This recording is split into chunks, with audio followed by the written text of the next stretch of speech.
എല്ലാവർക്കും സ്മിത സ്പൈസ് വേൾഡിലേക്ക് ഒരിക്കൽ കൂടി സ്വാഗതം. നമുക്കിന്ന് ഇവിടെ ഒരു ചിക്കൻ ബിരിയാണി റെസിപ്പി ചെയ്യാം. അതിനായി ആദ്യം തന്നെ നമുക്ക് വെജിറ്റബിൾസൊക്കെ ഒന്ന് കട്ട് ചെയ്ത് വെച്ചാൽ എളുപ്പമായിരിക്കും. എന്നാൽ രണ്ടടുപ്പത്തായിട്ട് റൈസും മസാലയും റെഡിയാക്കി എടുക്കാം. ഞാനിവിടെ മസാലയ്ക്ക് വേണ്ടി വലിയ 4 ഉള്ളിയാണ് കട്ട് ചെയ്ത് വെക്കുന്നത്. വെളുത്തുള്ളി, പച്ചമുളക്, ഇഞ്ചിയൊക്കെ റെഡിയാക്കി വെച്ചിട്ടുണ്ട്. ബസ്മതി റൈസാണ് ചോറിന് വേണ്ടി എടുത്തിട്ടുള്ളത്.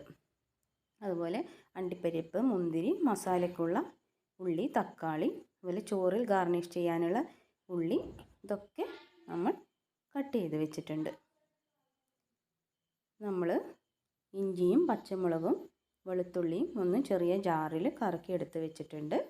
ഇനി നമുക്ക് റൈസിന് വേണ്ടിയുള്ള കാര്യങ്ങൾ ചെയ്യാം. അരി എടുത്തിട്ട് നന്നായി കഴുകി 20 മിനിറ്റ് കുതിർത്ത് വെക്കണം.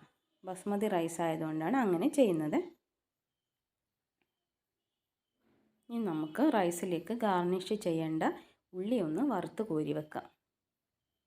അതേ എണ്ണയിൽ തന്നെയാണ് നമ്മൾ അണ്ടിപ്പരിപ്പും മുന്തിരിയും വറുത്ത് കോരി എടുക്കുന്നത്.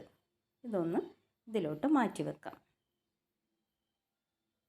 ഇനി അതേ എണ്ണയിൽ തന്നെയാണ് നമ്മൾ ചിക്കൻ മസാലയും റെഡിയാക്കുന്നത്. അതിലോട്ട് ഉള്ളി ചേർത്ത് കൊടുത്ത് നന്നായി ഇളക്കി കൊടുക്കുക. കുറച്ച് ഉപ്പും കൂടെ ചേർത്ത് ഇളക്കിയാൽ ഉള്ളി നന്നായി വേഗം വഴന്ന് കിട്ടും. ഇനി ഇതിലോട്ട് ചതച്ച് വെച്ച ഇഞ്ചി, പച്ചമുളക്, വെളുത്തുള്ളി ചേർത്ത് കൊടുക്കുക. ഇതിൻ്റെ പച്ചമണം മാറുന്നത് വരെ ഒന്ന് ഇളക്കി കൊടുക്കുക. ഉള്ളി നന്നായി വഴന്ന് വന്നിട്ടുണ്ട്. അതിലേക്ക് നമുക്ക് പൊടികൾ ചേർത്ത് കൊടുക്കാം. 1.5 ടേബിൾ സ്പൂൺ മഞ്ഞൾപ്പൊടി. ആ സമയം നമുക്ക് വൃത്തിയാക്കിയ ചിക്കനിലോട്ട് ആവശ്യത്തിന് മുളക് പൊടിയും മഞ്ഞൾപ്പൊടിയും ഉപ്പും ചേർത്ത് നന്നായി മിക്സ് ചെയ്ത് വെക്കാം. അത് കുറച്ച് സമയം അങ്ങനെ അവിടെ ഇരിക്കട്ടെ. നമുക്ക് ഈ സമയം മസാലയിലേക്ക് ബാക്കി പൊടികൾ കൂടെ ചേർത്ത് കൊടുക്കാം. നമ്മൾ 1 ടീസ്പൂൺ മഞ്ഞൾപ്പൊടിയാണ് ചേർത്തത്. ഇനി 1 ടീസ്പൂൺ മുളക് പൊടിയും 1 ടീസ്പൂൺ മല്ലിപ്പൊടിയും കൂടെ ചേർത്ത് നന്നായിട്ട് മിക്സ് ചെയ്ത് കൊടുക്കുക. ഉള്ളി നന്നായി വഴന്നു വന്നാൽ നമുക്ക് തക്കാളി ചേർത്ത് കൊടുക്കാം. തക്കാളിയും കൂടെ നന്നായി മിക്സ് ചെയ്യുക. തക്കാളിയും കൂടെ നന്നായി വെന്ത് കുഴഞ്ഞാൽ മാത്രമേ നമുക്ക് ഇതിലോട്ട് ചിക്കൻ ചേർത്ത് കൊടുക്കേണ്ടതുള്ളൂ. നന്നായി മിക്സ് ചെയ്ത് അടച്ച് വെച്ച് വേവിച്ചെടുക്കാം. നമുക്ക് ഇത് നന്നായി വെന്തു. ഇനി നമുക്ക് ചിക്കൻ ഇതിലോട്ട് ചേർക്കാം. ഈ ചിക്കനിൽ ഇപ്പം നമ്മൾ വെള്ളമൊന്നും ഒഴിച്ചു കൊടുക്കേണ്ടതില്ല. ഇതിൽ നിന്ന് വെള്ളം ഇറങ്ങിയിട്ട് ചിക്കൻ വെന്ത് കിട്ടും. ഈ സമയത്ത് നമ്മൾക്ക് റൈസിനുള്ള വെള്ളം മറ്റേ അടുപ്പത്തോട്ട് വെക്കാം. അതിലോട്ട് പട്ട, ഗ്രാമ്പു, ഏലക്കായ, 1 ടീസ്പൂൺ നെയ്യ് എന്നിവ ചേർത്ത് തിളക്കാൻ വേണ്ടി മാറ്റി വെക്കാം. ഈ സമയത്ത് മസാല ഒന്ന് നോക്കാം. ചിക്കനൊക്കെ ചെറിയ രീതിയിൽ വെന്ത് വന്നിട്ടുണ്ട്. കണ്ടോ, വെള്ളം എത്രയാണ് അതിലുള്ളതെന്ന്.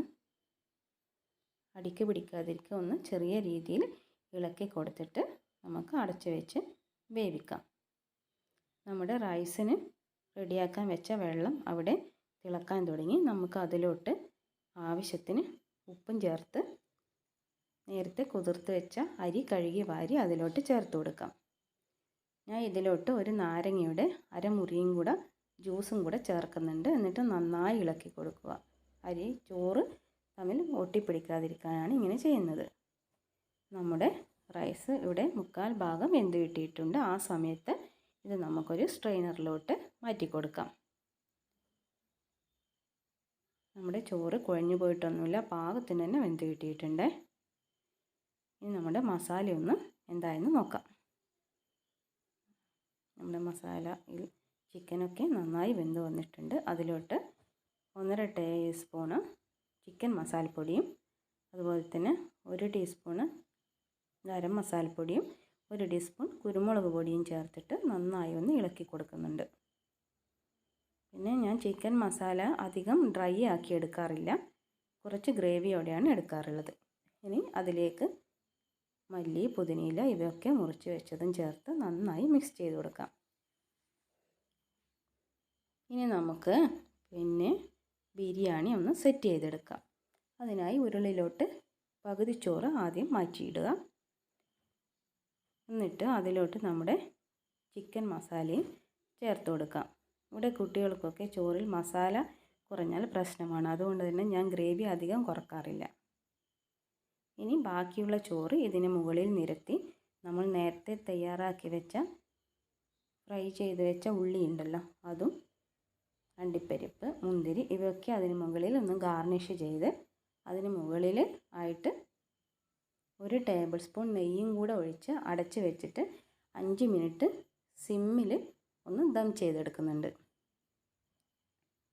നമ്മുടെ ചിക്കൻ ബിരിയാണി ഇവിടെ റെഡിയായി.